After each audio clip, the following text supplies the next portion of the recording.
Hi, I'm Meta Spencer. Hey, we're going to go to Istanbul today. Isn't that fun? I once spent about several weeks in Istanbul, and I just had the time of my life.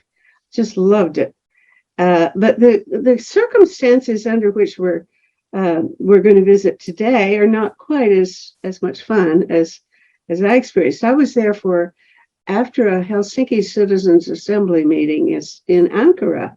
And then I spent another few weeks, a week or two, traveling around Turkey. Wonderful place.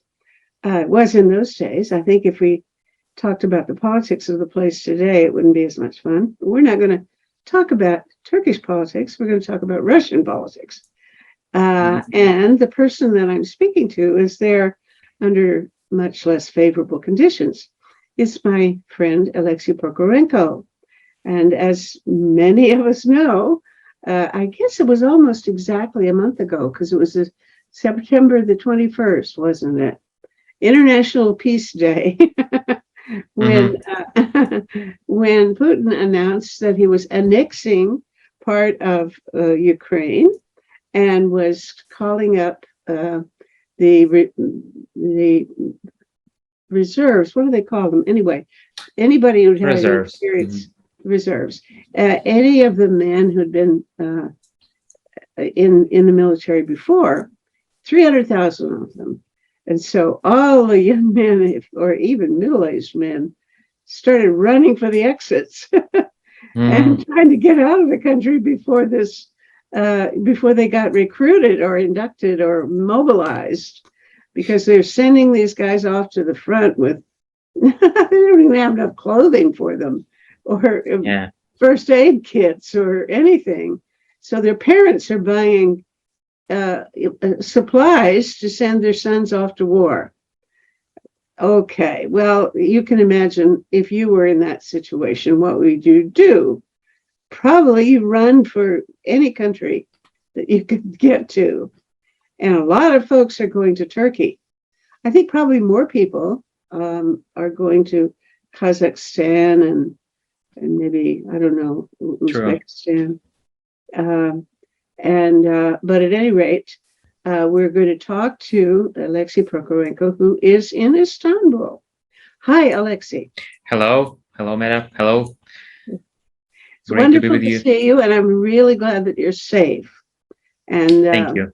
And thank it's you. Also not a bad place to spend some time, right? It isn't, of course. It's a great place. It's a great season here. It's quite good. It's in the 60s somewhere Fahrenheit, which means it's like 16, 17 degrees Celsius centigrade in the daytime. And the nights are also very mild right now, although it's getting cooler. But anyway, autumn is pretty good here. Well, that's wonderful. Have you and you have a hotel room? Where's your hotel room? You're in it now, right? You're in your room. I'm in my hotel room right now because this is the only quiet place in the hotel where you would not be talking about serious things against the backdrop of music, loud music, loud mixture of languages. Here in the hotel, you would hear Turkish, Arabic, all varieties of Arabic, Persian, and maybe Kurdish. So here are some of the languages that are spoken here. And so in the public spaces of the hotel, it's nearly impossible to get a quiet spot to talk from. Okay. Well, it'd be kind of fun to go, just touring around the premises. Now, tell me what part of Istanbul you're in. My map in my head is very poor, but at least we have. I can visualize two parts. That is the part that's in Asia and the part that's in Europe. Are you in Europe or are you in Asia? Well, I'm in Europe. The Asian part is more like. It's not so popular among tourists, less than the European European part, because all the main sites are located in the European part, actually next to the Bosporus, the Strait of Bosporus, and the Golden Horn. And Now, the you Golden know Horn, what? Hold on, yeah, because sure. that really already we're in a place where my memory is failing me because I thought I was in Europe and I was right there by the Blue Mosque and the Hippodrome Hmm. and the what is it? The mosque that it starts with an A, the famous mosque. Other than that's only a couple of blocks from the Blue Mosque. Hagia Sophia, Hagia Hagia Sophia. Sophia, Yeah, right. which used to be a And church, a cathedral. right, yeah.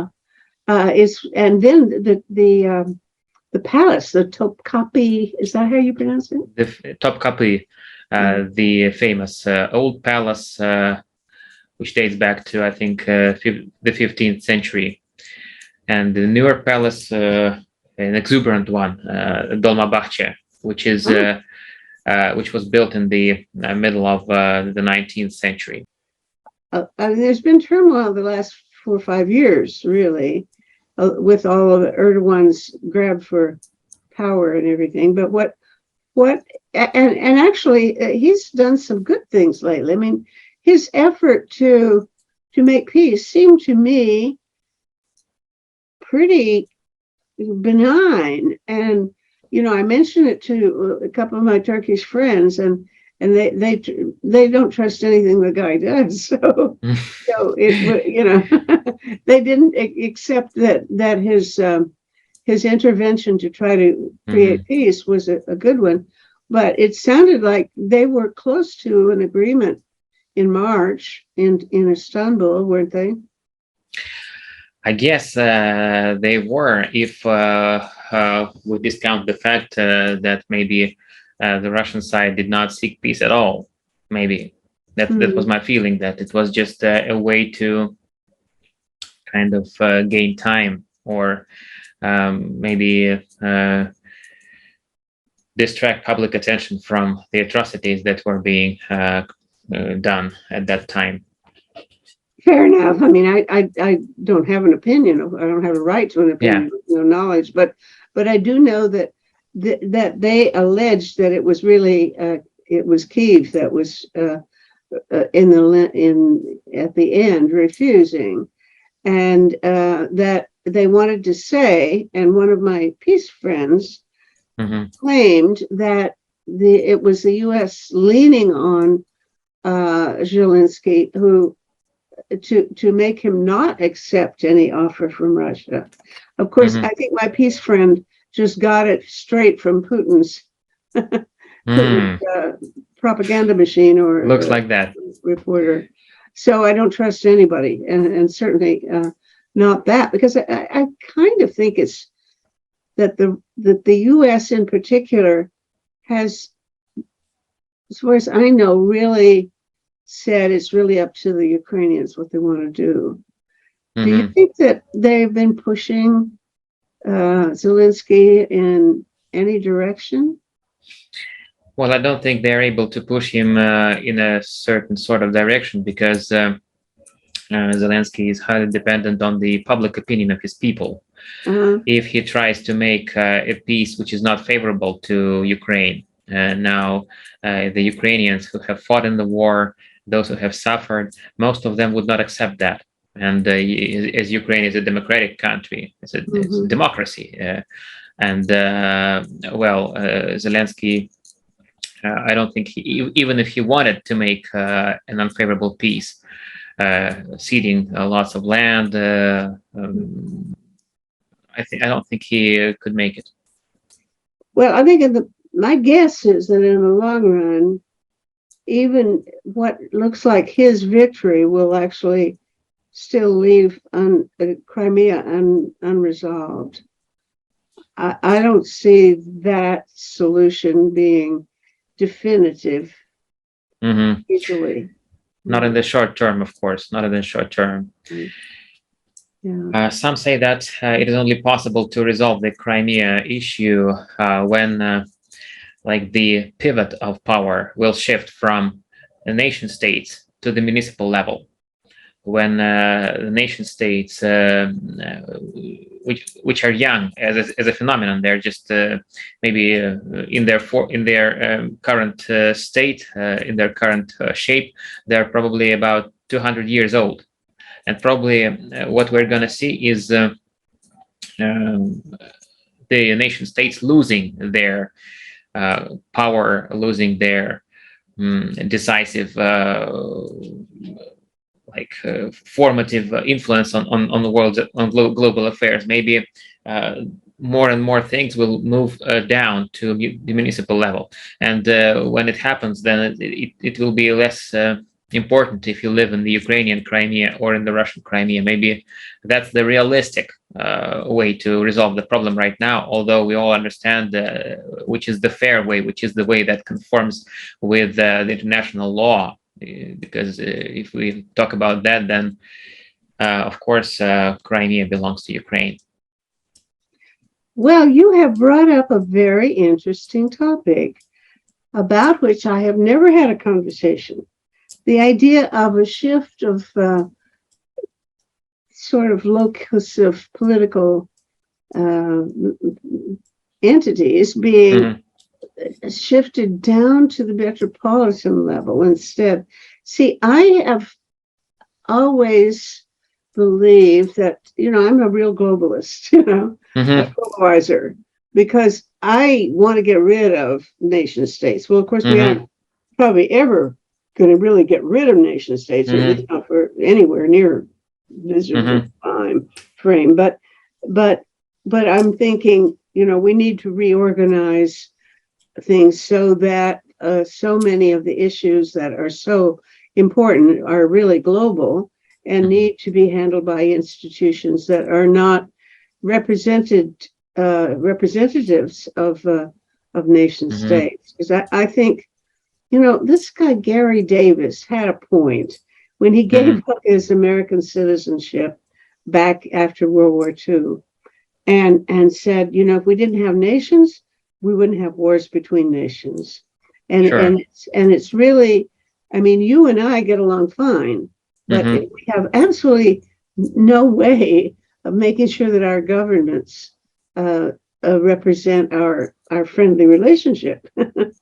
No way, actually. Too bad, but that's not possible. Of course, there are some global things like global warming, like some international law principles. Those will need to be resolved at the international level, probably by way of a direct democracy. So, which can be possible due to technological development, so that everyone has a say. I don't know if it's feasible to really somehow bring this chorus of billions of opinions into something meaningful, but that should be done if we are to talk about direct democracy at the global level. But all the matters that can be delegated downwards will be delegated downwards. So the government of a country should not decide when, for example, farmers in a certain area should plant their crops or whatever. So it can be delegated pretty low downwards, and I think that will resolve lots of problems. One of them being the problem of nationalism. I've been headed much more in the direction of looking for institutional solutions that are global rather than local. And although, anything that breaks the power of nationalism and of the nation state is something I'm open to considering, I tell you. And living here, for example, I suppose this is true for many other places. The city of Toronto has to get its money and its approval and everything through the province. So, of course, the city is really most of the population of the province, or at least, and certainly most of the money and most of this. But the city doesn't have enough autonomy to Mm, really run its own affairs. And in fact, you could talk about a world consisting organizationally of a network of cities, so that our relationships would be forming bonds between, say, Toronto and Istanbul, in ways that we could cooperate and so on. So that, there are ways, there are institutional possibilities there. But when sure. I think about how to get real global governance, my solution is, it's tentative, because it goes like this. I am not so sure Yeah, how competent people are to make democratic decisions anymore. I tell you, my life has that's been true. about promoting democracy, but I look at the decisions being made in democratic societies, and Mm-hmm. they're no better than the decisions being made by some, absolutely brutal, stupid jerk who runs, Mm-hmm. complete power. I mean, you can't tell the quality No. of decisions based on whether they're coming from a democratic process or not. Some democracies, like Scandinavia, Mm-hmm. they usually make really good decisions, or New Zealand or something. But how do you get there? I don't know. I don't know what they're doing that's different, except that they seem to have people who have good sense. And I'm from a U.S. where Mm, obviously the people nowadays don't necessarily have good sense. And you're from a place that it's even worse yeah. right at the moment. Yeah, sure, sure. I think it But takes a here's my tradition. answer. Here's Mm-hmm. my solution, and that is, I'm leaning toward giving giving credence to the idea that ordinary people can make good decisions if they are in a situation of actual deliberation. But Mm-hmm. if you just have people vote, like right now, we're having an election in Toronto, and I'm probably not going to vote. I honestly uh, don't follow local politics. I don't know the difference in terms Mm-hmm. of what these people stand for. The people that I would be voting for, I don't have any real basis for choosing, and I don't even care very much. Although I would care, I guess, if I knew more, but I don't. So, Mm-hmm. I'm having trouble believing that, but I do think, on the basis of some evidence, that if you put people together and have them actually talk and struggle over issues, they can make decisions. But the voters don't do that. So I'm in favor of, tentatively, of these citizens assembly things, Mm-hmm. where you pick a representative sample of the population, and then you bring them together and you give them a lot of information, and you have them discuss and discuss and discuss, and ask any experts they want, and so on, and then they make a recommendation as a representative sample of the whole population. And so when they're doing that, by and large, ordinary people make very reasonable decisions. Mm-hmm. They've done it, for example, in Ireland with the abortion issue, and France is running something about a citizens' assembly dealing with climate change and so on. And I'm thinking, okay, we can't have we can't just go on asking people to vote who don't know a darn thing about the issues are, Mm-hmm. because it's not working. But if we No. take a really representative sample of the society, including old people, young people, educated people, poor people, and stupid people, even if they, Mm. certain fraction of The it, majority. yeah, and get a really representative sample. They apparently can put them together long enough with the right resources, so we could have people chosen by cell phones. Everybody with a cell phone number Mm-hmm. registers as a world citizen, and then you select from that population of world citizens a Mm-hmm. representative sample, and that's what I've been working on designing. And so it's And going to be like a lottery. Exactly. More or less. More or less. That's how we get juries, Yeah. and we try to get representative people, and every citizen is supposed to be able to participate. I think there's something. It's very fair. That's very fair to people because no one will be offended. At least if you can prove that the mechanism is working properly, that it cannot be rigged. You cannot really tamper with those rules of selecting people, because this would be the first question in Russia among many people as to how fair the election was, the random selection. Oh, and I think I would be one of the first guys to ask that question, I'm afraid. Because really looking at how representative bodies are being shaped in Russia and who you see there, really sometimes you really get amazed at how such people can represent anyone. Of course, that's part of the autocratic system, but even when you have elections, even when people are free to cast their votes, and they do cast their votes, and these votes have been more or less fairly counted. You just sometimes wonder at how did they vote for such a person? They know he's just not a person of dignity. He's not a person of decency.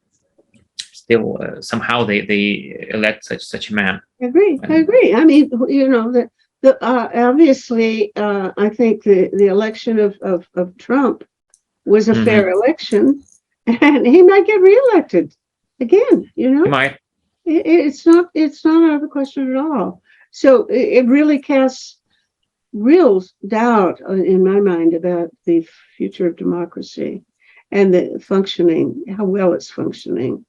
And I don't know why it's in such a crisis now, but listen, in fact, I'm wondering, do you talk to other guys who fled from Russia? Do you bump into these people? Have you encountered them, or is there any way of meeting them in Istanbul? How do they? Is there a community of expatriate Russians?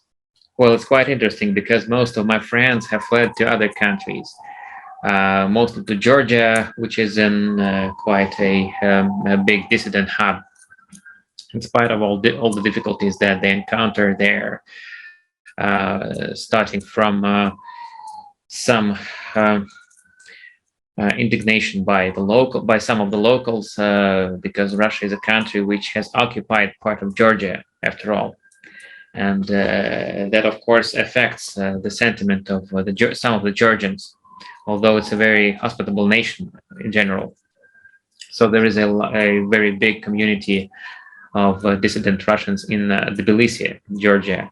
Yeah, are you saying that the Georgians don't particularly feel hospitable toward these Russians, or not? Some of the political forces say that it's not good that Russians can stay in Georgia for 360 days running, which is now the case. So there's not any any other country apart from Georgia, which would allow Russians to stay that long without even making a visa run to another country. And some of the opposition parties in Georgia have been voicing their concern about it, and it can happen that this will change up to a situation when the Russians will need a visa to go to Georgia. Okay. But your friends are mostly in Georgia, or scattered more? They scattered more. Some went to Kazakhstan, some went to Uzbekistan. So wherever they could buy a ticket, a plane ticket amid all that hysteria of buying tickets for several $1,000s, thinking that the borders will be closed in a couple of days. There were rumors circulating that like in 2 days the borders will be closed, and those who haven't fled would stay like for several years at least. Mhm. Well, I've heard that although it isn't that they close the borders, but they have guys at the borders that look at your papers as Mhm. you're about to leave, and if you're eligible to be mobilized, they grab you. So, as I understand it, there's no line. I talked to one guy who Mhm. has also been he's in Tashkent, and he said there's no line at the borders anymore trying to get out because guys realize they can't get out now because Not right now. Not right now. There is so the flight tickets have gotten back to normal, to pre-September prices. People stopped being worried about not being able to leave the country. Although, as I remember, maybe the other day or yesterday or the day before yesterday, when the Security Council, the Russian Security Council, was called together. There were rumors that again a curfew would be declared. A full mobilization could be uh, uh, could come instead of a partial mobilization. And again, this again fueled some rumors that the borders will be closed again. So time and again, this sentiment goes on and off, and so many people are really on the alert, being afraid to stay inside the new Iron Curtain, being surrounded by the new Iron Curtain. Well, I thought that Putin said a week or so ago, maybe that they'd done 200,000 some odd out of the 300,000, and they felt they were getting close. And I think in some places, some of the mobilization centers actually shut down, and people said, you go home. You don't have to be inducted. I don't know what basis. But that's not official. There has been no decree that would officially end the mobilization. The mayor of Moscow said we're done, on October 17th, and then on the next day, people were drafted over and over again on the next day, and so it was the mayor who shut down the mobilization offices, and then they reopened them. Although he has no authority over that, only the president has the authority to declare mobilization and to stop it. And there has been no. Was he? What does that mean? Was it he was just trying to spread his wings and fly and see how far he'd get, or was this a statement of his personal opposition to the war, the mobilization? Maybe it was coordinated with the Kremlin to calm down Moscow a little bit, because Moscow has historically been one of the most protesting city in Russia. So maybe they felt in the Kremlin that the situation is spinning out of control in Moscow, and maybe other cities like St. Petersburg. And so they decided to calm people down, to tell them that the mobilization is over. You don't worry, you can come back, because the Moscow population has really decreased by a significant number of people, especially men who have left the country. And probably they're afraid to make more people leave the country. I don't know. Maybe that's what is behind. But the mayor of Moscow has always tried to distance himself from the war topics, from mobilization, from all kinds of declarations that could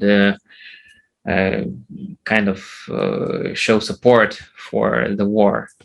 It's even to a point when it becomes strange for a functionary of that level. Well, is there, I guess you don't have polls or you don't have trustworthy polls, but Mhm. is there much variation in the amount of opposition? In other words, are Moscow people more opposed to the special military operation than Mhm. people in, Ekaterinburg or someplace? Ekaterinburg is also a very protesting city, but in comparison with the general Russian population, I could say yes, Moscow is more opposed. I don't have any results of any polls. I don't think any polls could be trusted in a situation like this. But for what I can feel, for what I know from my experience, Moscow has always been the most dissident city. How many other young men are you communicating with who fled to other countries? Well, I have dozens of friends and acquaintances who are now staying. Some of them are staying in Turkey, in the south of Turkey, closer to the Mediterranean Sea. Some of them are took up residence in Astana in Kazakhstan, some in Tashkent, in Yerevan, Armenia, in Georgia. Some even managed to make it into Europe, although Europe is the region which is pretty difficult to get into for Russians right now, because virtually all the land borders are closed, at least for the holders of tourist visas, all the way from Finland up north down to Poland, and Poland borders with Ukraine. So virtually, you can't get into Europe holding a tourist visa. It's not possible anymore. And humanitarian visas are rare. It's like Germany has issued about 100 humanitarian visas since the beginning of the war. Really? So it's not a lot. It's not a lot. No. Just 100. No.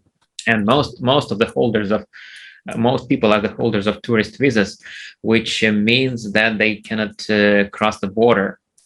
There has been an explicit ban on that from the Baltic countries, from Finland, from Poland, due to security reasons, because they're not able to handle all the great masses of people. You cannot filter them. You cannot really, there's no way to know if a particular person supports the war and what they will do once they get to Europe. And what if there are thousands of persons like that?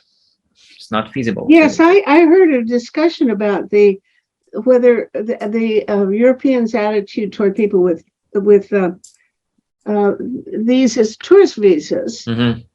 and I guess I can see that, because if you don't know, I mean, I guess if a person appears and says, "I want to do sightseeing," or "I like your, Mhm. I like your cuisine. I'm here to look at paintings or something. Mhm. This is my vacation. I want to enjoy it." Mhm. I mean, you could certainly have a basis for saying, "Well, we don't like your kind." Mhm. If that's all you're interested in, you go home, and if you have any principles at all, you'll do something political to try to change some of the decisions your country is making. Mhm. But on the other hand, people who are fleeing because they oppose the war and don't want to become killers, like Mhm. yourself, the moral status of draft evaders is Mhm. a different situation. I arrived in Canada in 1971, and the Mhm. place was just full of Americans who had Mhm. fled because they would have been drafted to be sent to Vietnam and fight. Mhm. And many of my colleagues are in those days were Americans who had come to Canada to escape the draft. It was a very Mhm. common thing to do, and they stayed and became citizens, and the Canadians were very, very open, very hospitable to them. uh, but you know, but you can't tell by looking at a person's Hmm. visa what his moral attitudes are. That's right. Yeah, That's and exactly right. I don't know if somebody. What kind of visa did you have? A tourist visa in the first place, or Not to Europe. Not to Europe, unfortunately. yeah? Okay. I was doing a bit of procrastination. I never knew that it would be that fast. So if I had I known that I would need a visa, I would have, of course, get it issued to me. I'm. I think I'm lucky that I made myself a new passport. I got a new passport for 10 years in July, so I didn't have really time for a Schengen visa for Europe. Well, what would that visa have allowed you to do if you had had a Schengen visa? Would it have it meant that you wouldn't have to, as it stands now, you have to go out of Turkey and back and forth every now and then to renew Yeah, your visa, right? How often? I have 2 months of a maximum of 2 months of uninterrupted stay, and then it should not exceed 90 days within every 180. So 3 months in every 6 months, half of the time I can stay. So it's virtually 2 months running. Then I have to make a visa run, come again to Turkey, and I have 1 more month to stay. Well, Then I then will have. where will you go to try to get your visa renewed? I will have to choose some country which doesn't require a visa for Russian citizens. For example, Serbia or Georgia or Armenia or Kazakhstan or Lebanon, probably, Lebanon. Oh my. or Okay. Cyprus. Oh, I see. Okay. What does that represent? What does it reflect? If a country does not require, they have no visa requirements for Russians, did you say? I think it reflects kind of more like friendly ties between the governments. Some of the European countries used to have a visa-free travel with the Russians, but then by entering the European Union, by entering the Schengen area, they had to introduce visas. For example, 20 years ago, you were not required to have a visa to Poland or the Czech Republic. It was the case in the 90s. Hard to imagine right now, but then they joined the European Union and the Schengen area, and so they had to introduce the visas. Huh? Serbia is not part of the Schengen agreement, so or Montenegro or Bosnia, so they can kind of allow Russians to get into their countries without visas. Uh-huh. Okay. Well, but you don't intend to go and stay in one of those other places. You'll keep coming back to Turkey. Is there any I think. reason? Does it matter? I mean, I didn't talk to, but I was watching a streaming show yesterday Mhm. where the guy included a friend of his who had been sort of moving around. It seems that he'd been in about 5 or 6 different countries already, Mhm. and just keeps moving from one place to another. I think I might do something like that, or another option for me would be to get a residence permit here, so you can get an insurance for 1 year. Then you can also rent an apartment in a specific area which is not full of foreigners yet, which is not closed to new foreigners. And this means that there's an option for me to kind of get a permanent residence, permanent status in Turkey for at least 1 year. We shall see. Could We you shall get a see. job?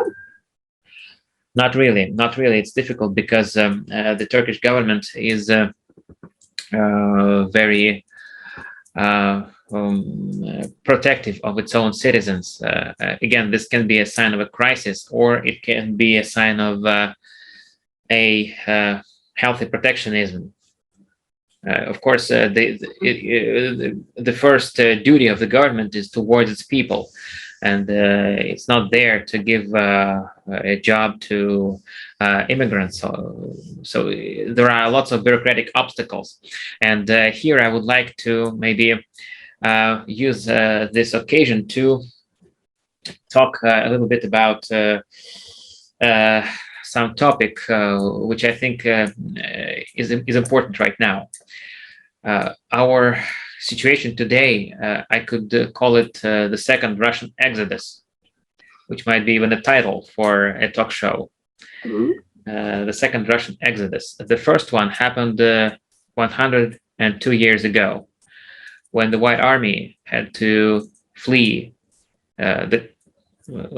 Crimea, and there was a whole navy, a whole fleet of ships that brought those people from Crimea to Istanbul, virtually to a place nearby. There is a peninsula called Gallipoli. Okay, now hold on. Yeah. This was after World War One. All right. And the battle in Gallipoli. Yes. Mm-hmm.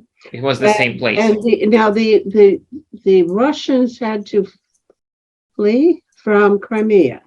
Yes, after the Civil War, the White Russians, you could say the supporters of the Ancien Regime, but not only that, the supporters of the Constituent Assembly, which were to decide the fate of Russia. They were defeated militarily and ousted by the Red Army, by the Bolsheviks. So they had to, Crimea was their last stronghold, but they could not, they were not able to hold it for more than several months, and they had to flee in an organized way. And so they made a camp in the peninsula of Gallipoli, where they lived for several months. And it was really a sad story because they were very educated. They had a very firm sense of honesty, of duty. Most of them were officers, and those were nobility, professors. So it was kind of a big loss for the country. Mm-hmm. And now what is happening is pretty much a similar phenomenon.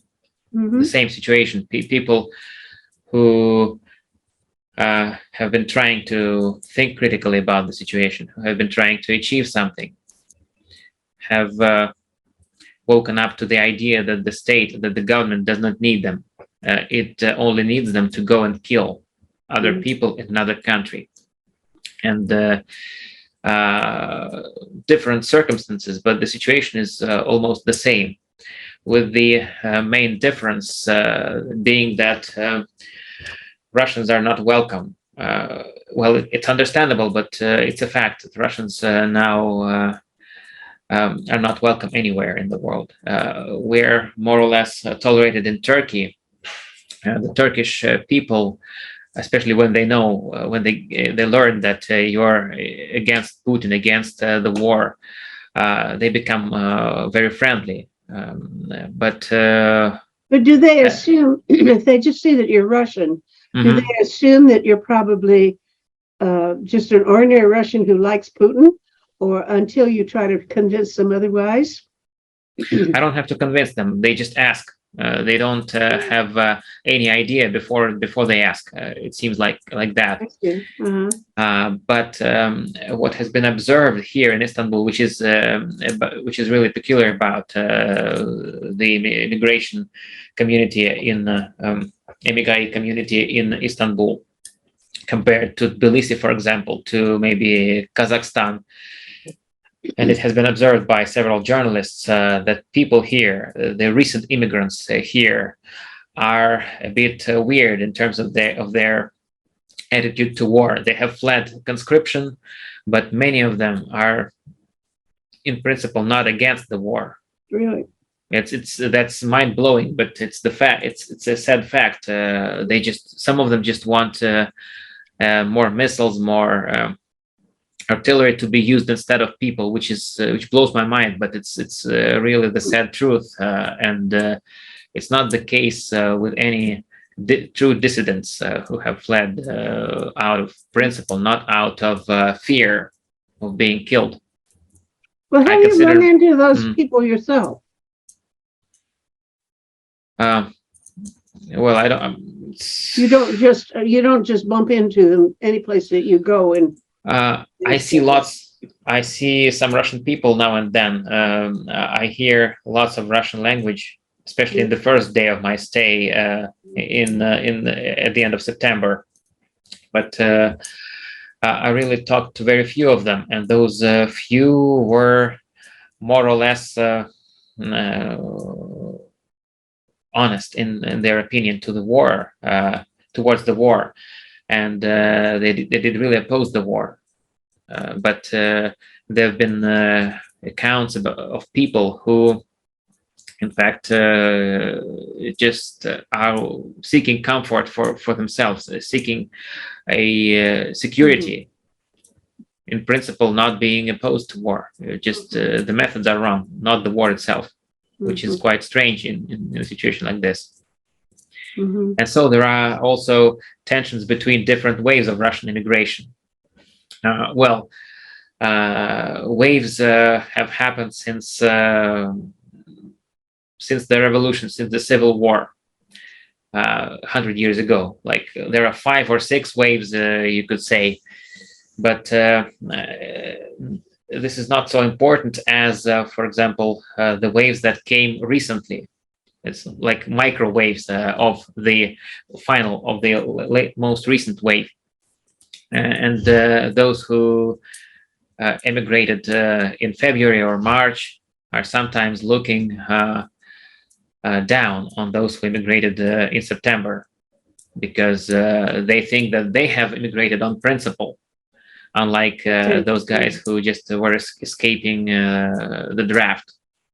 Well, is there any organized way of interacting? I mean, there's no, it's not like you all belong to a certain religion and happen to meet every Sunday. You know, what kinds of I think it'd be quite interesting to try to create a network of all of the Russian men who fled the country, and have some sort of community of Zoom discourse or something, where you could talk to each other. And I don't imagine there's any way you can have any political influence, whatever, in Russia, but you do still have contacts. There's no problem about your calling home or using Facebook, or no, you probably can't do Facebook. How do you communicate with other people in Russia now? Do you feel do you have to be careful? Do you feel you're jeopardizing your friends if you call them? Not really. If I use Telegram or WhatsApp, there's no real risk of getting them into trouble.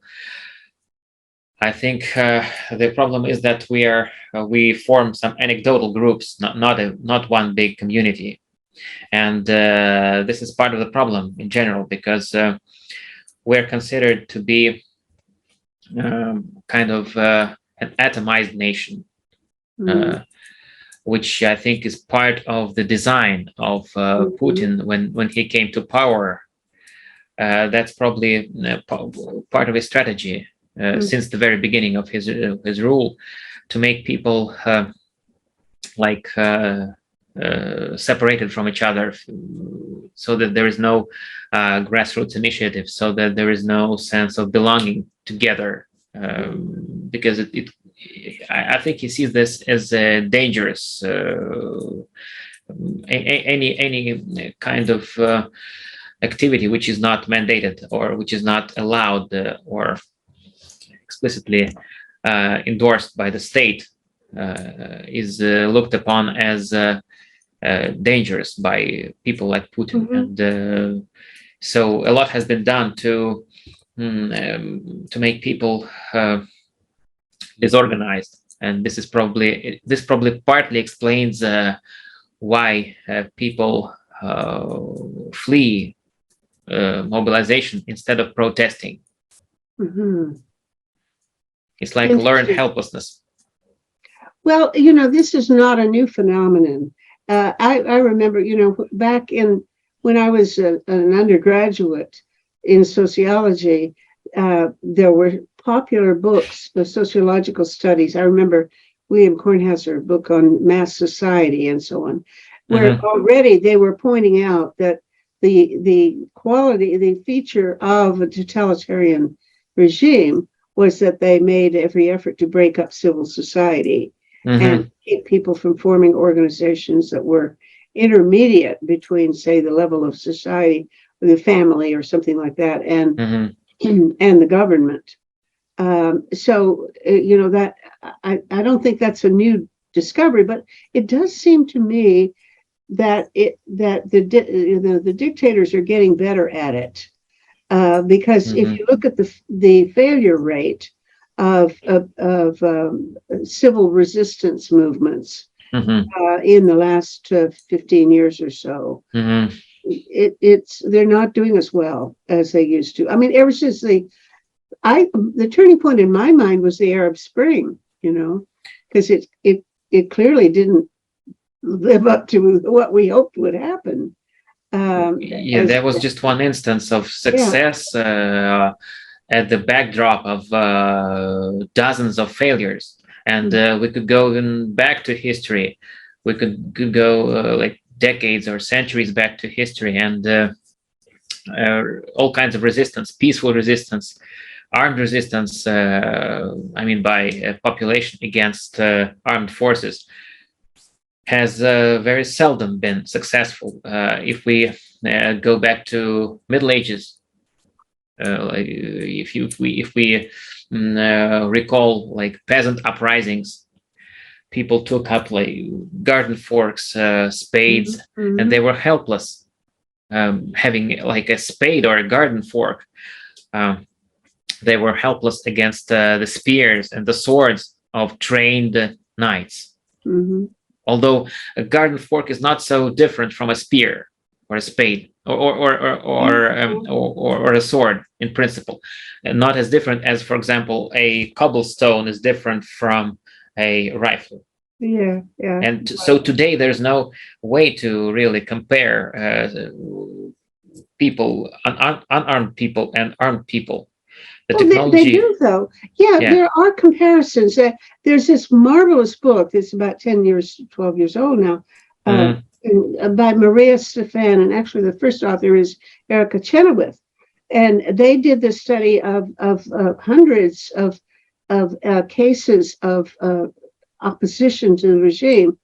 And it turned out at that point, the evidence mhm, was that you have a much better chance, twice as good a chance of mhm, succeeding as a nonviolent resistance, civil mhm, resistance movement mhm. than as an armed resistance movement. Sure. But what has happened lately is the edge has narrowed, and Mhm, you really know, there's they're not doing as well. The mhm, independent movements, and they claim that it has something to do with the fact that people are simply it's too easy to mobilize people with a cell phone. You just mhm, call around and you say, "Meet me in the square at 6 o'clock. We're all going mhm, to have a big meeting," and you can get a lot of people who turn out, but they don't mhm, know each other. They don't have any ongoing relationship. They don't have any organization. mhm, They don't know what they ask for. I mean, if the government gives up, turns the keys over to the palace, you know, mhm, then they come to power, and the next day they say, well, now, okay, what do we do now? We've got mhm. power. We don't Yeah. even have an idea what we want. So I think that probably most of the problem is that it's given people the idea that the only thing you need to do is a protest movement and you'll win. But Mhm, it's not true. And even if you did win for the short term, if you don't know what you want to accomplish, they can get you. Somebody mhm. can get you.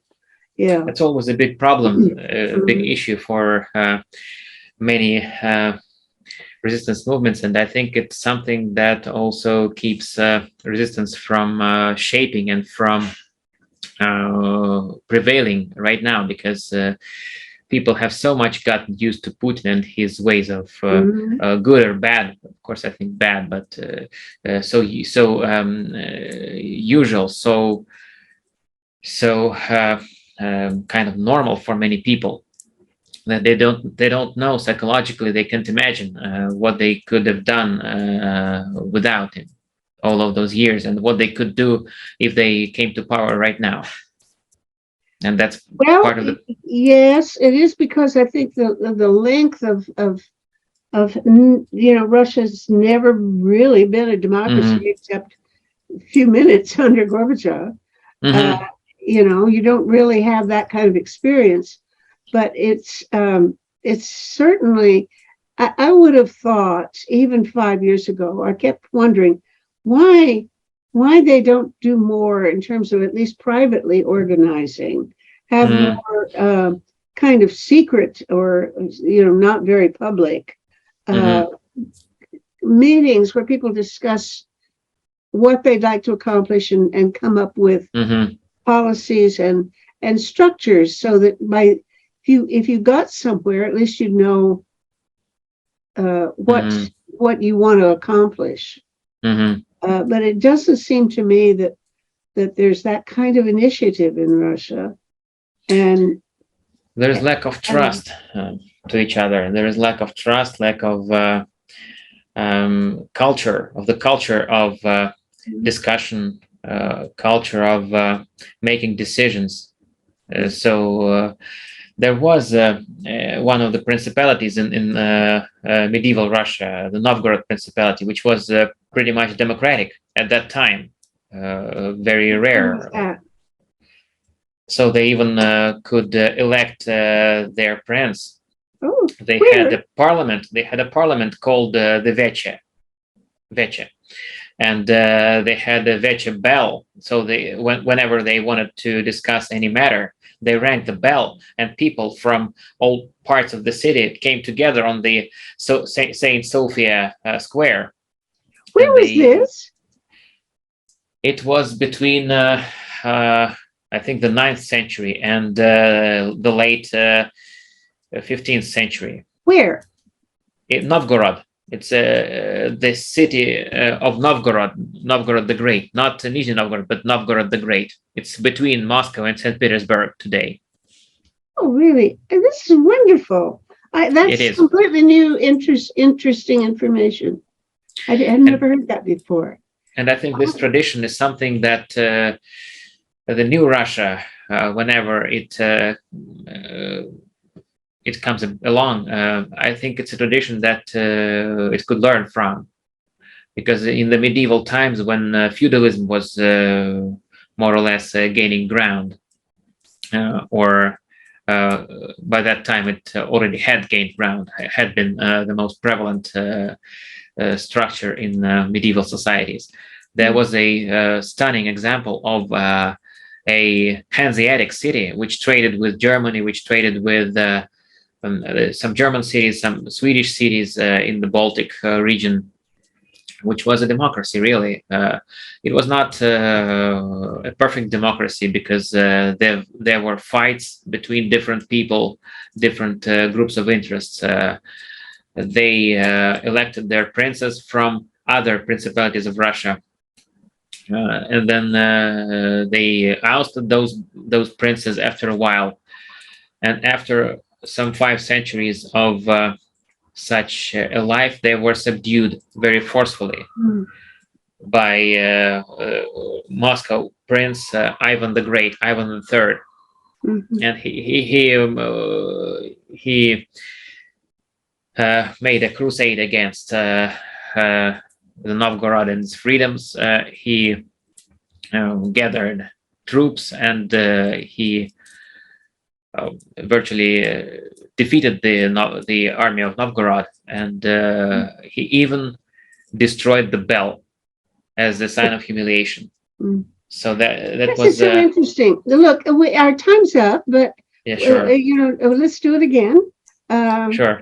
I love the idea of maybe trying to get these Russian expatriate guys kind of in communication with each other outside of Russia, so that those who eventually want to go back will have something to work with, as a community.